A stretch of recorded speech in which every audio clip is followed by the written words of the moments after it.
So start off by telling us a little bit about the research that you do and how you got into doing it. Well, I'm a chemist by training, so my background is in analytical chemistry. I joined the Open University nearly 20 years ago to work on global warming gases and building mass spectrometer-based systems to detect sources of methane and how those sources might affect global warming. I then went on to work on Rosetta, which is a mission to a comet to build a smaller version of the systems to actually go and analyse what the comet's made from. And I have a model here of what we built. And so what's this? So this is what we call Ptolemy. This is a life-size model of a miniature version of one of these. And these are? These are gas chromatography mass spectrometers. Right. So you'll go and find these in all the laboratories around the world, in particular things like forensics. So if you watch CSI or one of those kind of programs, you'll see lots of these machines because they tell you what compounds you have present in your sample. So this little thing does the same as that big box does on Earth? It doesn't do everything, but it can do most of the things we want to do. So yes, we have gas supplies, we have a gas chromatography columns, we have a chemistry lab, and we have a miniature mass spectrometer. So we're going to try and find out if water on Earth came from a comet. Right. We're also going to see if the organics, the building blocks of life, came to us from a comet. So in November, after 10 years of flying around the solar system and 6 billion kilometers of traveling, we're finally going to get to the comet and analyze what it's made from. So another version of this is up in space at the moment? It is, yeah. The real version of this, so with all the working components, is on its way on a comet on the Rosetta mission. So, isn't that one of the problems when you work on space missions, though, is that it's had to be dormant for 10 years? How do you know it's going to switch on at the right time? Well, good question. And in fact, a lot of design goes into that. And it's a bit like putting this into your freezer in the 1980s, leaving it for 15 years, irradiating it, and then taking it out and hoping it switches on. And luckily for us, in March, so basically 6 weeks ago, we actually did switch it on again, and it worked fine. And we had some spectrum, and it all works tickety-boo. Okay, so that's the space work that you do. How have you transferred that kind of know-how out into other areas of research? Because I know you work on other things and with other companies. That's here. right. Well, the kind of teams you need to build space instrumentation means you need different scientists and engineers from different skills. So we have chemists, we have physicists, we have geologists, we have microbiologists, we have engineers, we have CAD designers. All those kind of different skills are needed to build something like this. Commercial machines, as you can see, are really big.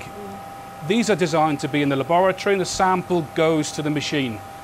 What we try and do is actually take the machine to the actual end user. So for instance, we've worked with a whole range of small companies, big companies, multinationals, and even government departments to actually work on building effectively solutions to a problem, to build the machines that tells them the answer they need. And the fact they can do that underwater or in the field or even in hotels. So for instance, one of the applications I'm working on is trying to find bed bugs present in hotels. Okay. Have you got any bed bugs for me? Yes. So these, in this tube, are some bed bugs. Right. Which you can see are moving around. They're alive. That's They're horrible. alive, yes, these are all alive. Now, bed bugs suck blood. Yeah. They're miniature little vampires. The problem with bed bugs is that they will live close to humans. Right. So they're called bed bugs because they will usually live in the surrounds of a bed. Yeah. For them, obviously, moving across the whole bedroom is a long way to go. So they tend to live very close to the actual the humans. They suck blood, as I say, and can cause, with some people, they can have real problems with itching and scabs and whatever else. So what we're trying to do is build a version of Ptolemy, the thing that's on the way to the comet, but use it in hotel rooms. So pest controllers can go to hotels and make sure that when you go to a bed and sleep at night, it doesn't have these little creatures moving around. So the gas chromatograph, if I've got that right, is it kind of like a sniffer dog? Basically, yeah. And in fact, one of the applications currently is dogs. Well, pest controllers use their nose, their eyes and their ears to actually look for bed bugs. That's the kind of gold standard. But that takes a long time and can be quite expensive. Dogs are obviously very good at sniffing things, like sniffer dogs in airports and what have you. Unfortunately, people don't like dogs sniffing their pillows and bedding and everything else. Yeah. So we're trying to mimic what the dog does using one of these systems really, but miniaturize it. Right. So I would put the sample into the tube, and the robot would then sample the gases being given off by the bed bugs, and they give off two very distinct marker compounds. Right. And we're going to build a system to look for those in the hotel.